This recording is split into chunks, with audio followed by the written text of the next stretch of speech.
Hello প্রিয় ছাত্র বন্ধুরা, আশা করি তোমরা প্রত্যেকে ভালো রয়েছো।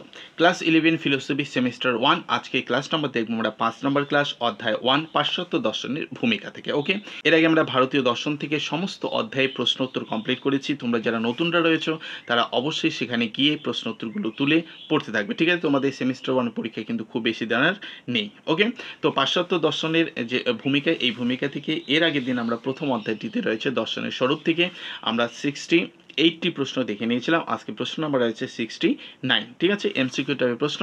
আজকে এই অধ্যায়টি শেষ করে আমরা পরবর্তী অধ্যায়ের প্রশ্ন উত্তরগুলো দেখব একই রকমভাবে। সুতরাং প্রথম থেকে শেষ পর্যন্ত ক্লাসগুলি ভালো করে দেখবে এবং প্রশ্ন উত্তরগুলো নোট করবে, নোট করে এগুলো পড়তে থাকবে। পরীক্ষা হলে এখান থেকে তুমি কমন পেয়ে যাবে। ওকে, চলো আজকে 69, ঘটনার আবিষ্কার নয় তার তাৎপর্য ব্যাখ্যাই হলো সমাজ দর্শনের কাজ। এ কথা কে বলেছেন? এ কথা বলেছেন গিন্সবার্গ। 70 নম্বর প্রশ্ন, অতীন্দ্রিয় বিষয়ের জ্ঞান অসম্ভব, এটি কার মত বা এই কথাটি বলেছেন দার্শনিক কান্ট।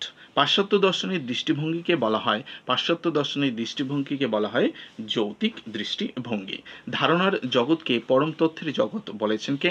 দার্শনিক প্লেটো বলেছেন ধারণার জগৎই হলো পরম তথ্যের জগৎ। ওকে, পরে আমরা দেখব অধিবিদ্যাকে এক এবং অভিন্ন। অধিবিদ্যাকে এক এবং অভিন্ন উভয় রূপেই ব্যাখ্যা করেছেন বা উভয় রূপেই উল্লেখ করেছেন কে?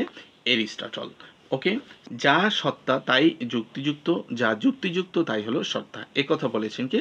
দার্শনিক হেগেল বলেছেন এ কথা। ওকে, পরবর্তীতে আমরা দেখব 75, মনোবিজ্ঞানকে বলা হয় ড্যাশ। শূন্যস্থান পূরণ তোমাদের পরীক্ষা হলে আসবে।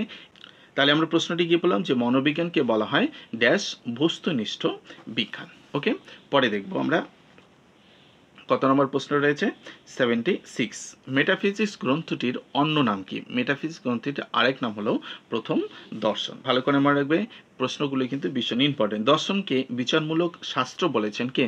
দর্শনকে বিচারমূলক শাস্ত্র বলেছেন দার্শনিক কান্ট বলেছেন দর্শন হলো বিচারমূলক শাস্ত্র। ওকে, পরবর্তী প্রশ্ন দেখব, বস্তুসত্তার আলোচ্য বিষয় কি? বস্তুসত্তার আলোচ্য বিষয় হলো অধিবিদ্যা। অধিবিদ্যাকে প্রথম দর্শন বলেছেন কে? অধিবিদ্যাকে প্রথম দর্শন বলেছেন দার্শনিক এরিস্টটল। ওকে বন্ধুরা, পরবর্তী প্রশ্ন দেখব প্রশ্ন নম্বর 80, সর্বপ্রথম কে জ্ঞানবিদ্যার উপর গুরুত্ব আরোপ করেছেন? সর্বপ্রথম কে জ্ঞানবিদ্যার উপর গুরুত্ব আরোপ করেছেন? দার্শনিক লক সর্বপ্রথম জ্ঞানবিদ্যার উপর গুরুত্ব আরোপ করেছেন। ওকে বন্ধুরা, তাহলে আমরা 1 থেকে 80টা প্রশ্ন দেখে নিলাম, অর্থাৎ এমসিকিউ টাইপের প্রশ্ন প্রথম অধ্যায় থেকে পাশ্চাত্য দর্শনের ভূমিকার প্রথম অধ্যায় থেকে। সুতরাং এই 80টি প্রশ্ন ভীষণভাবে ইম্পর্টেন্ট।